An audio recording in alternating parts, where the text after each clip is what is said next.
My sister used my credit, my savings, and my life, then smiled and said I was just being dramatic, so I called a lawyer and shut her down. I am a 35-year-old male from a typical noisy Italian family in New Jersey where Sunday dinners are required, not suggested, and if you miss one, Mama Lucia acts like you've personally betrayed the entire lineage. Everyone knows everyone else's business, a fact reinforced by the constant gossip chain fueled by my aunts over espresso, and your Nana, God rest her soul, would force-feed you her 7-layer lasagna even if you were about to burst, pinching your cheeks and declaring you too skinny. Growing up, my older sister Bianca, a 38-year-old female, and our parents, both 65, shared a tiny 3-bedroom house that always smelled of garlic and Ma's simmering sauce. From the beginning, Bianca was the special one, the chosen one, as Ma and Pa treated her as if she were God's gift to Italian Americans, a perfect porcelain doll.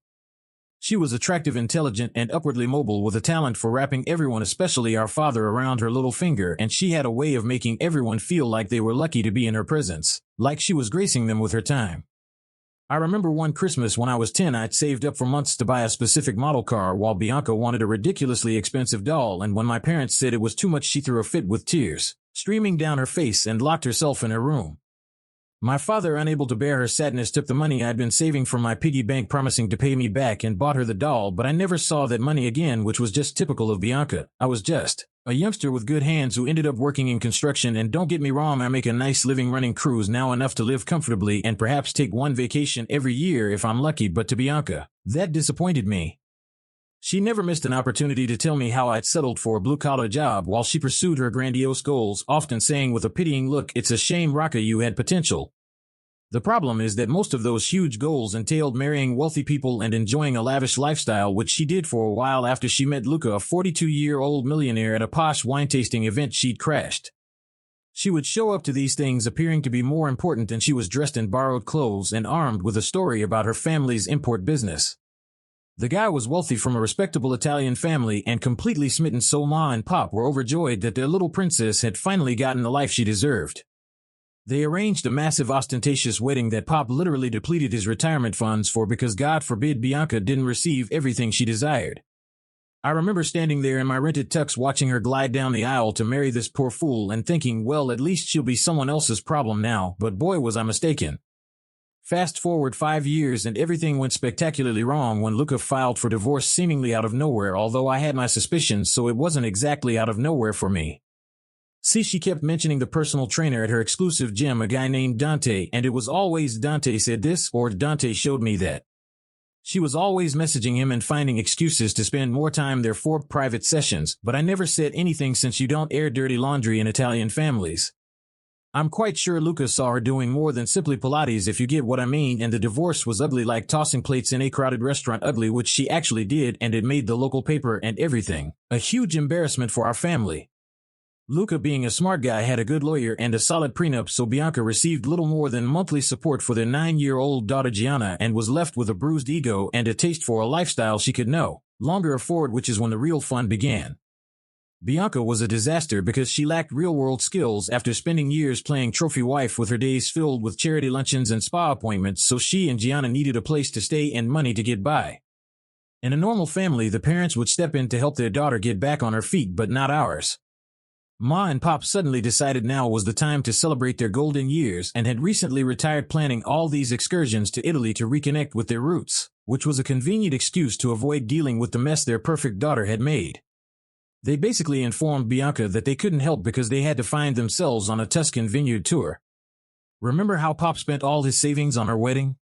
Yeah, it appears that was their only contribution to her adult life, so guess who got volunteered by the family council?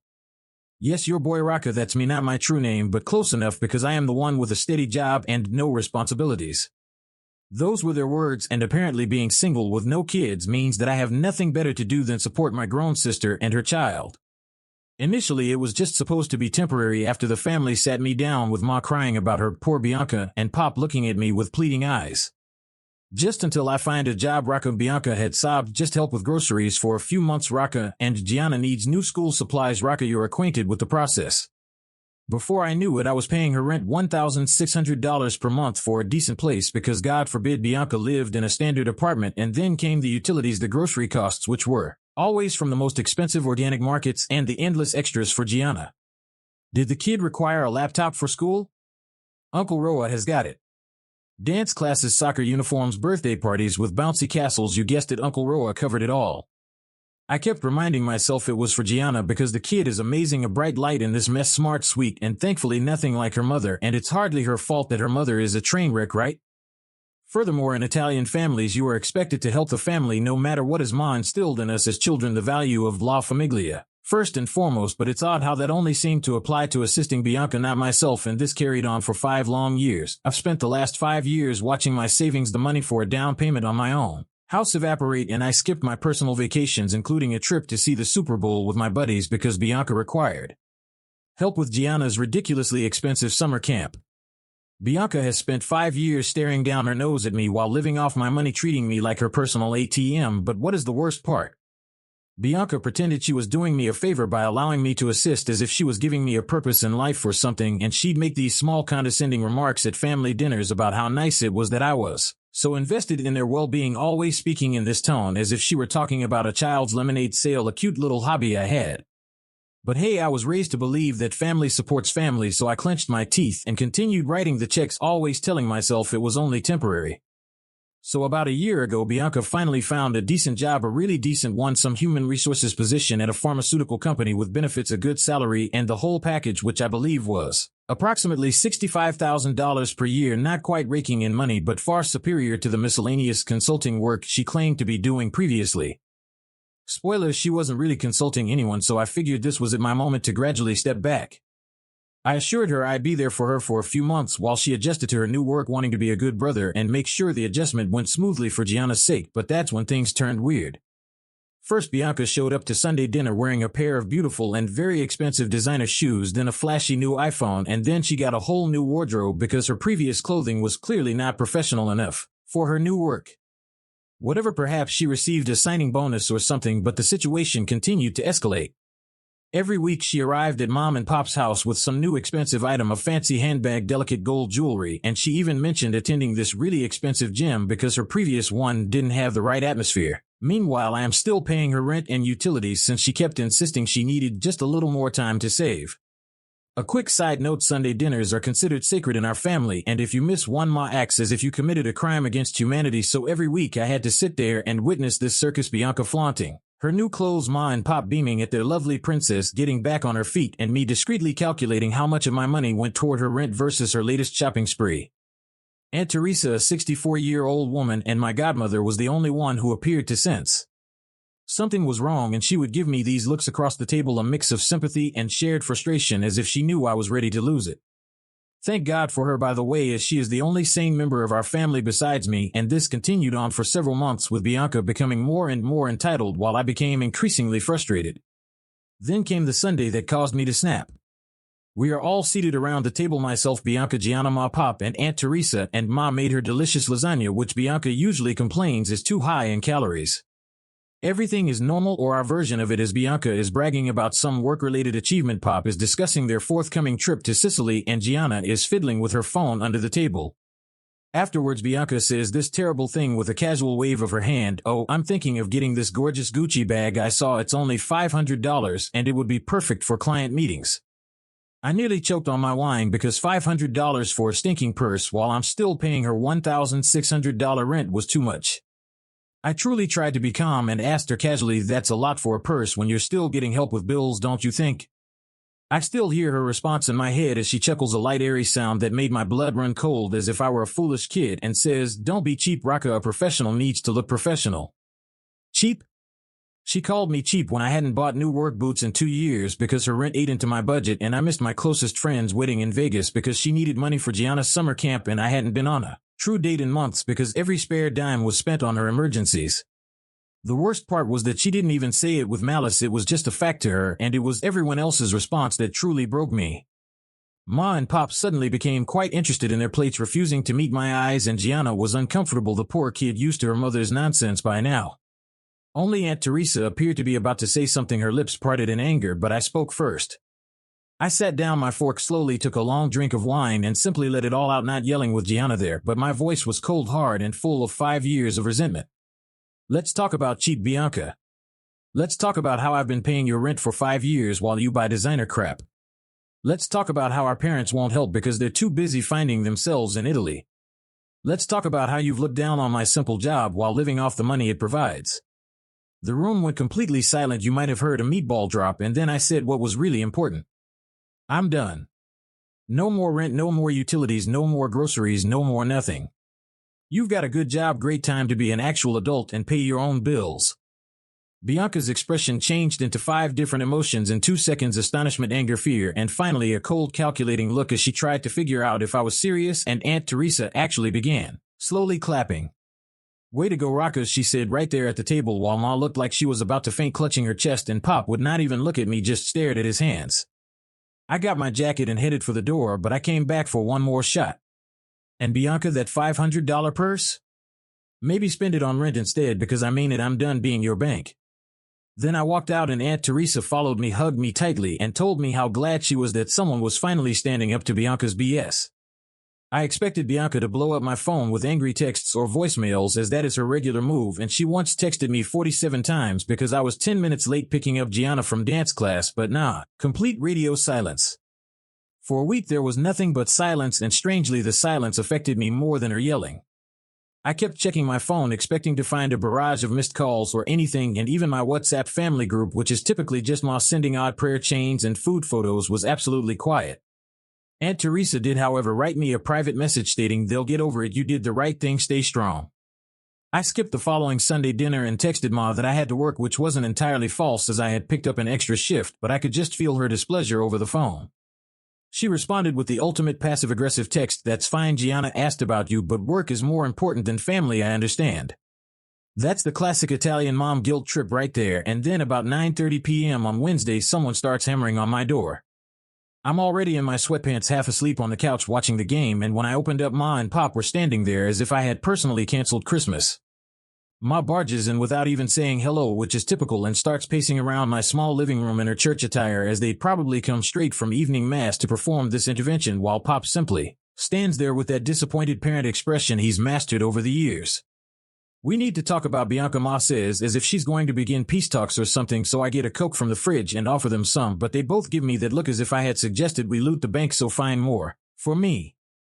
She's struggling. Rock of Pop eventually admits, his voice heavy with false sympathy, "Gianna doesn't deserve to suffer because of your stubbornness." I almost spat out my soda and asked, "My stubbornness?" I said, trying to maintain my voice level, "Let me get this straight. You two who've been on cruises and wine tours instead of assisting your own daughter want to lecture me about causing Gianna pain?" Ma's face has that expression she gets when she appears to be sucking a lemon, and she says, "That is not fair. We are retired. We've worked hard all our lives. You're young. You have a wonderful career, and Bianca is your sister." I respond, "Sister," the word tasting like ash in my mouth, but I guess that only matters when it's convenient, right? This sets off the whole thing as Ma begins ranting about family responsibilities, how I'm callous and selfish, and how Gianna is an innocent child caught in the middle, while Pop keeps making tiny comments about how this isn't how we raised you. And what is the best part? They hit me with a diamond of hypocrisy when Ma says, her voice sharp, "We don't enable her the way you do. She needs to learn responsibility." I lost it, like absolutely lost it, and started laughing right in their faces, a harsh, bitter sound. Oh, now she has to learn responsibility? Where was this attitude 5 years ago when I began paying her bills? Where was this while she was spending my money on fancy crap? Ma, your timing is impeccable, Pop, truly.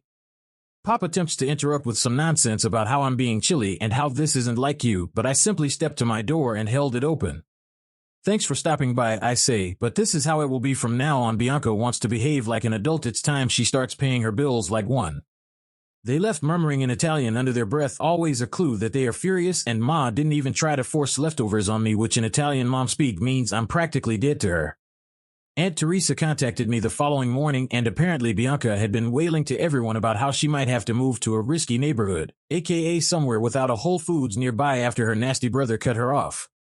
Ma and Pop had been making the rounds at church telling everyone about their once sweet son who had abandoned his family in their time of need, but here's the deal. Aunt Teresa learned from a friend at the salon that Bianca had been talking about a lavish vacation she was preparing, a spa weekend or whatever. With what money? That is what I wanted to know. Then Friday night I received this call from Bianca, her voice all nice and sweet, just like when she used to trick me into buying her stuff when we were younger. "Just wanted to let you know I'm moving out of the apartment next month," she says, as if we're having a regular chat, so I inquire, possibly sounding more arrogant than I should, "What, can't afford it without me?" Her laughter sends chills down my spine as she says, "Oh, I can afford it. I've just found something better." It turns out that she's moving in with Ma and Pop, who offered her and Gianna their guest room so she wouldn't have to live in a terrible apartment, and Bianca sounded delighted with herself as if she had won a game. The next month I received a call from my accountant who told me to check my credit report right away because apparently my sister had used my information to set up additional bank accounts. I quickly signed into my Experian account, my hands shaking so much that I had to type my password 3 times, and guys, what I saw nearly made me throw up. Over the past 6 months, 4 new credit cards had been opened in my name, and everything was maxed out.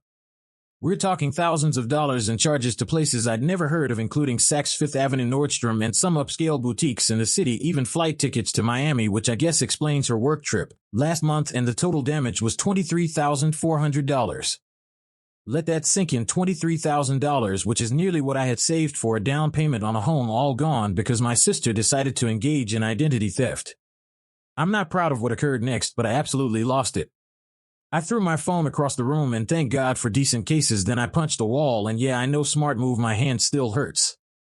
Then I just sat on my kitchen floor experiencing what felt like a full-blown panic attack, so I called the only person I could trust, Aunt Teresa. It was approximately 11 p.m., but she picked up on the second ring, and when I told her what Bianca did, she began cursing in Italian, the kind of stuff Nana would have cleansed our mouths with soap for. "You need to call the police, Rocca," she said, her voice firm. "This is a crime." But here's the thing, Bianca has Gianna, and what happens to my niece if I press charges? She's the only innocent person in this entire mess.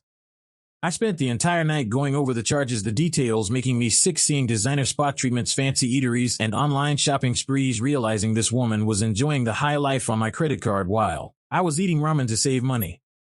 There were even fees for Gianna's private school tuition, which explains why Bianca abruptly ceased asking me for school expenditures. The next morning, after about 2 hours of sleep and enough espresso to kill a horse, I called a lawyer, a guy who specializes in identity theft cases, and my consultation cost $400, but it was well worth it. Here's the fun part: Bianca didn't even try to disguise her tracks, as every single order was delivered to her address, and she utilized her personal phone number and email address for the accounts. The lawyer described it as one of the most clear-cut cases of identity theft he'd ever encountered, and with this proof, he said she faces significant felony charges, jail time, the works.